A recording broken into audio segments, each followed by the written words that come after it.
Disclaimer: this content is for educational and informational purposes only. It is not financial, investment, tax, or legal advice, and I am not a licensed financial advisor. The opinions shared in this video are my own and are based on my personal investing journey and experiences. Always do your own research and consider consulting a qualified financial professional before making any investment decisions. Investing involves risk. The value of investments can go up or down and could lose some or all of your invested principal. Past performance does not guarantee or predict future results. Nothing in this video should be interpreted as recommendation to buy, sell, or hold any security. You are solely responsible for your own investment decisions. Hello and welcome to Always Be Investing. Today is Tuesday, August 18th, 2026. Always Be Investing, Day 30. Bond slam tech. Oil rose, yields hit old crisis levels, and the Nasdaq took the punch. Today's market mood? Risk off. Higher yields change the math on expensive growth stocks. $100 into VTI buy continues. $3,000 total invested. Market snapshot. Tech took the hit. Minus 0.69%. S&P 500. $7,691.76. Minus 1.33%. Nasdaq. $26,289.71. Minus 0.22%. Dow. $53,343.40. Minus 1.3%. Russell 2000, small caps lower. Translation for beginners: the broad market was down, but the damage was concentrated in the expensive growth AI side of the market. Dow, minus 0.22%. S&P, minus 0.69%. Nasdaq, minus 1.33%. Why it happened. The day's chain reaction. Oil risks returned. Brent, $91.02. WTI, $84.94. Inflation fear? Energy costs feed price pressure. Yields jump. 30-year touched 5.337%. Tech sells off. AI plus chips get repriced. This is the market's domino effect. One headline in oil can hit bond yields, which can hit tech stocks even if the companies did nothing wrong. The big driver? The bond market made stocks pay attention. 5.337%. Highest since 2007. 30-year Treasury intraday high. 4.748%.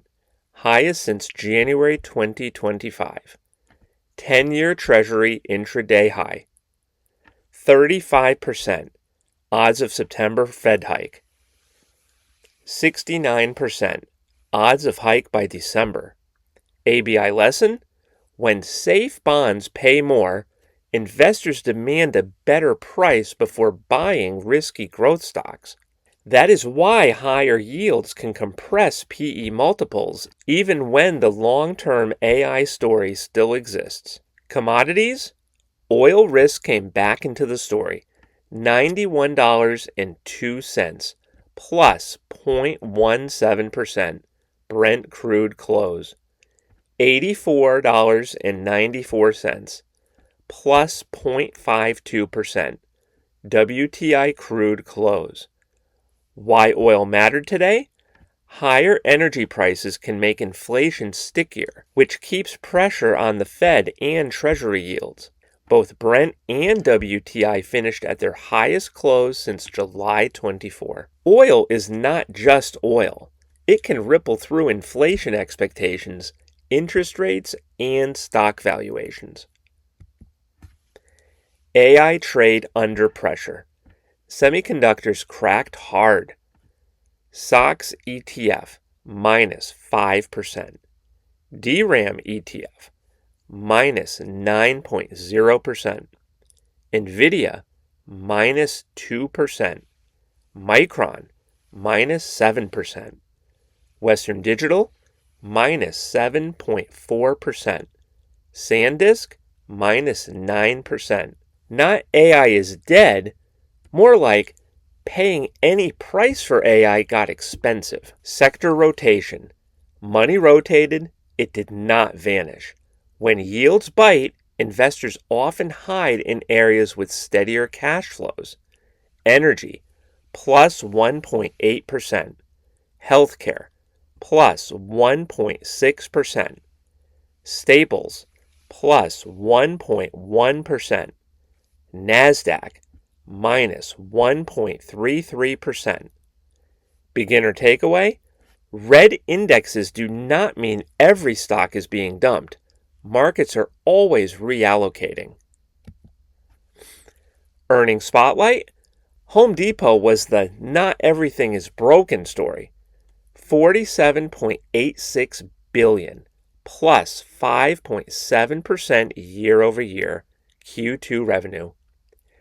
$4.92, beat estimates, adjusted EPS, plus 1.7% comparable sales. The housing market is still tough, but small repairs and professional demand helped Home Depot hold up. Lesson: even on ugly market days, individual business results still matter. The journey. ABI lesson: buying on red days is the point. Day 30, $100 more into VTI. $3,000 invested. 1. Do not predict every red day. 2. Keep accumulating broad ownership. 3. Let time, discipline, and compounding do the heavy lifting. Red days are not a bug in the plan. They are part of the plan. I'll see you tomorrow.